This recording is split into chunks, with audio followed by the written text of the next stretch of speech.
In Rudong, China, giant heavy bricks are traveling up and down a big building in a near-endless loop. In Delft, some iron in some boxes rusts and unrusts in another endless loop. In Sardinia, a big mesh bubble inflates and deflates with 2,200 tons, or 2,000 tons of carbon dioxide. What do all these things have in common? Two things. One, they are all, somehow, batteries. Two, there is not a lot of licensable footage of them online, but guess what? You're still real even if they don't have you on Getty Images. Allegedly. I wouldn't know. Check the Getty. Anyway, the rest of this video will be about the battery thing. You may know batteries from their work in such hits as the remote, the flashlight, and these days even the phone and the bicycle. The batteries we're talking about today have a similar job, store and discharge energy, but we're talking about a much larger scale than the AA's floating loose in your junk drawer that may or may not already be dead. No, today we're talking about grid-scale batteries, which store about 1 million times the energy of AA's, and which can provide power to whole neighborhoods rather than just old Wiimotes. These massive batteries are a less discussed but still super important part of, among other things, renewable energy systems. Because sometimes the wind don't blow and the sun don't shine, and still people want to AC their homes and put their kettles on and watch TV and stuff. When that happens, ideally it would be nice to meet that energy demand with stored excess energy from the sunniest or windiest times, rather than coal or whatever. But in order to do that, you need to be able to store a lot of solar or wind energy during times of overproduction. And that's where big batteries come in. A lot of grid batteries are actually a big version of the same type of battery in your iPhone or e-bike, lithium-ion. But those have their limits. For one, at this scale, they only store energy for about 4 to 8 hours. So if you're trying to do solar power and the sun goes down at, say, 7 p.m., you'll be out of juice by 5 a.m., and then how will those pre-sunrise gym people make their smoothies?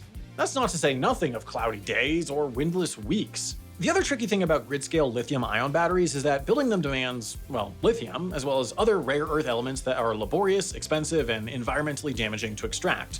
None of which means you can't use lithium-ion batteries for grid storage. You can, people do, but there remains an appetite for enormous batteries that can store enormous amounts of energy for longer and with more accessible materials that don't degrade as much. That's where gravity, rust, and CO2 bubbles come in. The most common form of grid energy storage is something called pumped storage hydropower, which was actually invented before lithium-ion batteries. It works like this. You have two big reservoirs near each other at different elevations. Perhaps they're connected to naturally occurring things like lakes or rivers, perhaps not. When you've got more energy coming in than the grid demands, you use the excess to push water up some tubes from the lower reservoir to the higher one. Then later, when you're not getting enough energy from the sun or whatever to meet demand, you send the water back down to the lower reservoir, having it turn a turbine on the way and produce electricity. The whole system works because it stores excess energy as gravitational potential energy, which you may recall from your high school physics class as the type of energy that makes you say, "Huh? What? Surely that can't count. What do you mean it has energy just because it might fall?"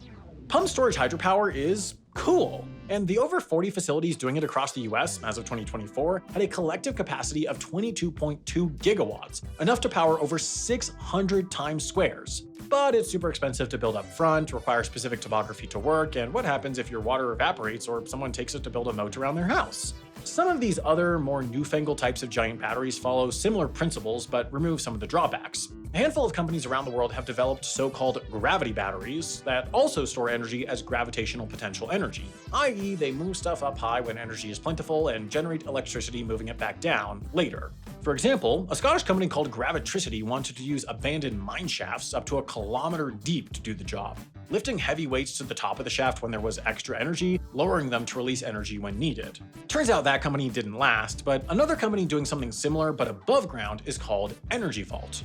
They build buildings, their facility in Rudong, China is 33 stories high, and store energy by lifting massive bricks made of dirt, water, and polymer up them in an elevator. Their weights weigh 24 metric tons, meaning that if they got bored of bricks, they could run the system by lifting and lowering about 4 male African elephants at a time instead.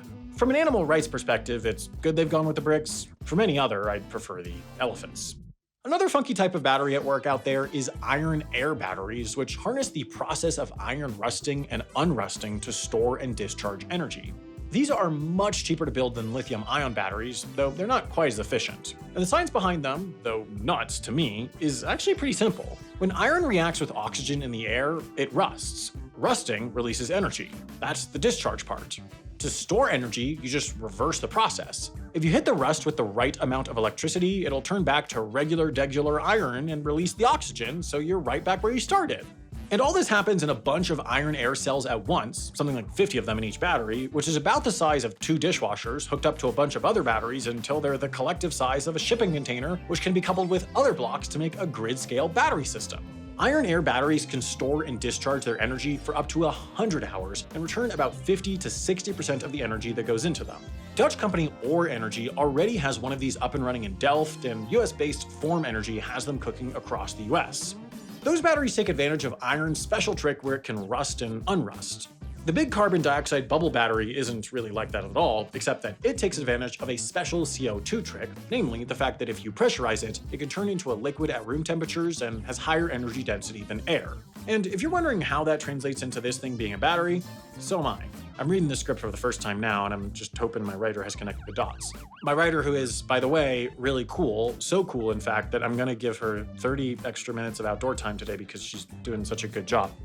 The big CO2 bubble, built by the company Energy Dome in Sardinia, is actually 2 bubbles. One that always stays up to house the other one, and one that actually has the CO2 in it, which inflates and deflates, rather like the world's biggest and weirdest looking pillow pet. Inside, there are 2,000 tons, or 2,200 tons, of CO2.